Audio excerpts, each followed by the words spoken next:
I'm just back from a frustratingly wet week on the Ravenglass and Eskdale Railway, with 75 gigabytes of video to edit and produce.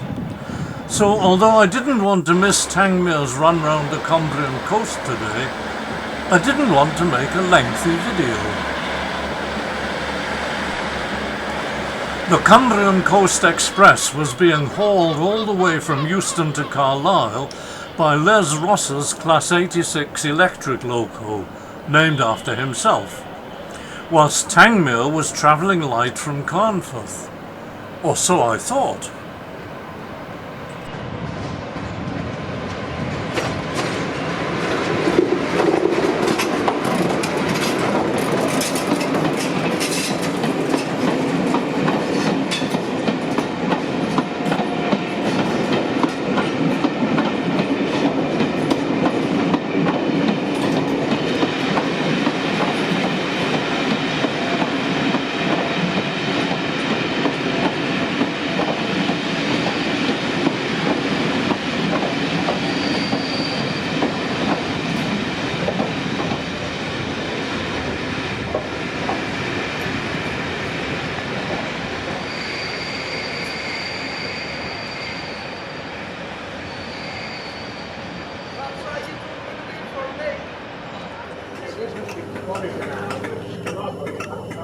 Then he can get home, and then we can have a look.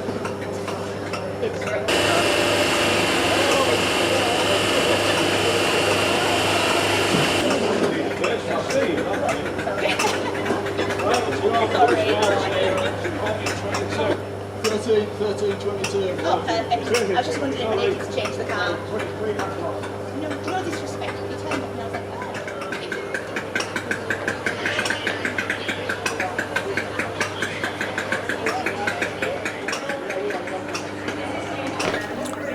Les is a sociable individual and always happy to show off his pride and joy. Yeah.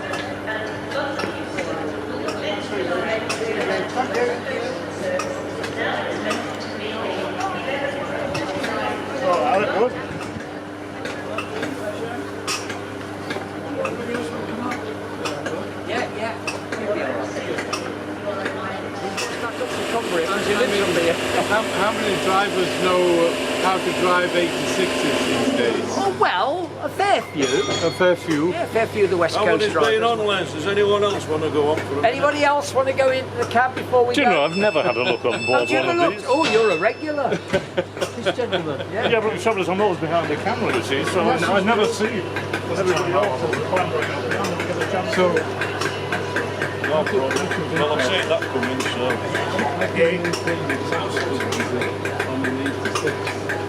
Well, basically, What, driving? I've been on them for 49 and a half years, like, so...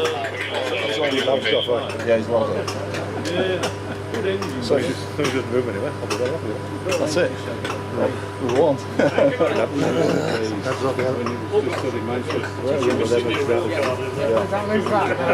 go and put a handbrake on. Well, there was the highlight of the day for me. Tangmere has been taking water down at high Wapping sidings, but any view of her from the station was blocked by the diesel.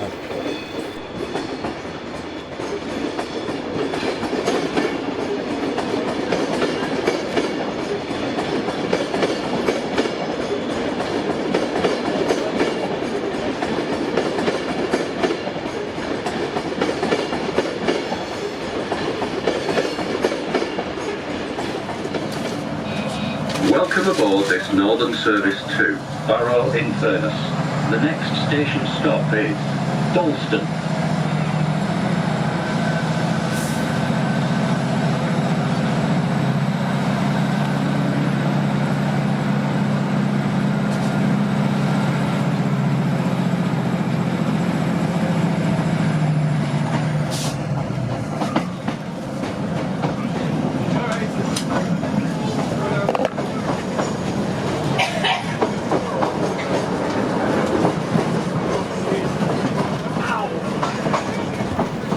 And that's the closest view of Tangmere that I'm going to get today.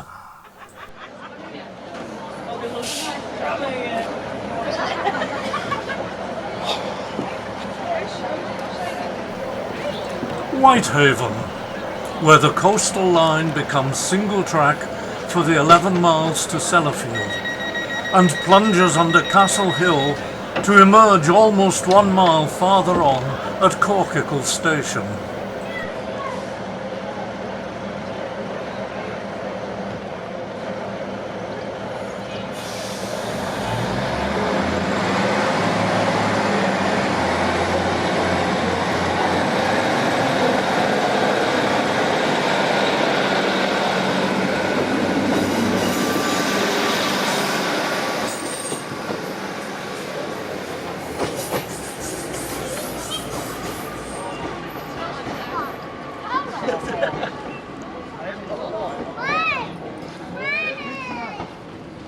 Next one, 22.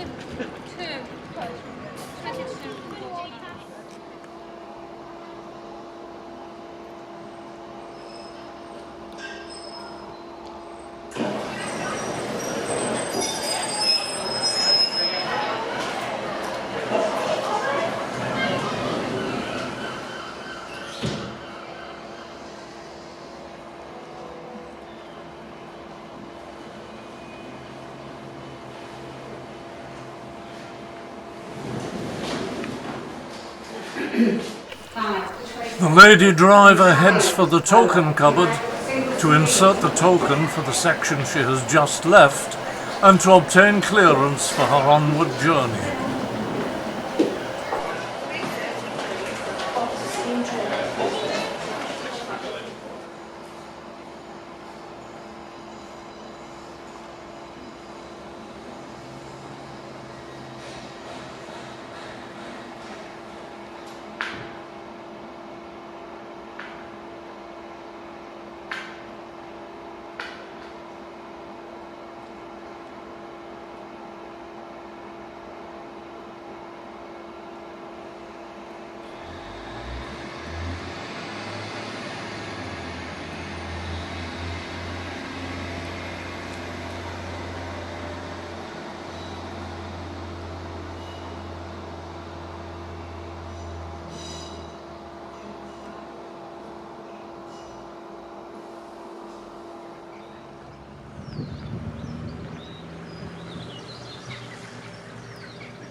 And now the day starts to go pear-shaped.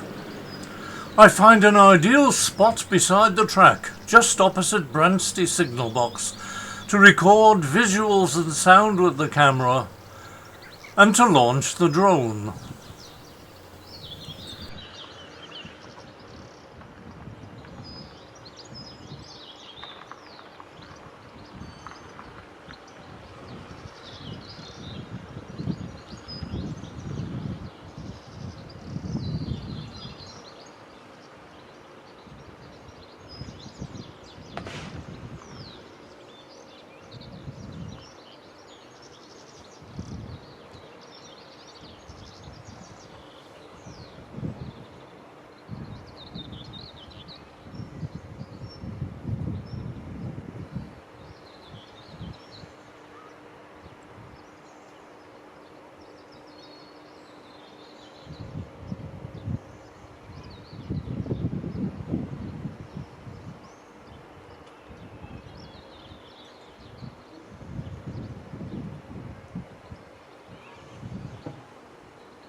The drone loses contact with the controller, probably due to the cliffs blocking the signal, and starts to return home. I manage to overcome this and send it back on course, but don't notice that it stopped recording. I carefully follow the train all the way from Laukerhead through Parton until it's brought to a halt at the signal protecting the entrance to the single-line platform at Whitehaven. Here it's held for several minutes as I anxiously watch my drone's battery running down. Incidentally, note the contrast between the modern colour light signal, which is holding Tangmere back and preventing her approach to Whitehaven station, and the semaphore signal, which is cleared for a Carlisle-bound 156 unit. And here comes the culprit. A Barrow to Carlisle service running 9 minutes late. One late running train can cause havoc, and it certainly has for me today. I land the drone, hastily install a fresh battery, and get it back into the air. Did I inadvertently switch off the camera? Certainly from this point on it recorded nothing, so the sound is completely lost.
Note the smoke emanating from the ventilation shaft in front of St. James's Church. In the heyday of steam, this must have been a very sooty location.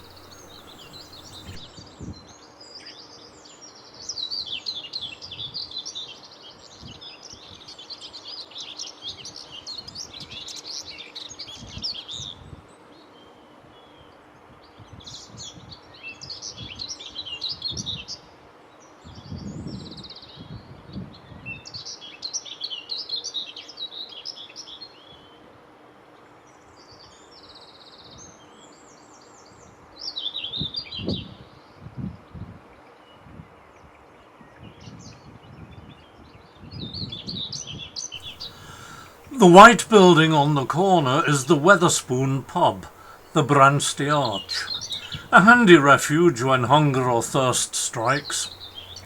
But I just want to get home today. I'm hot, tired, and more than a little peeved about all that's gone wrong. To add to the joys of the day, when I eventually get back to the station, I discover that trains are cancelled or delayed because of line-side fires started by Tangmere. Oh joy.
So, with a last look at Whitehaven's unusual station, thanks for watching, and here's to the next time.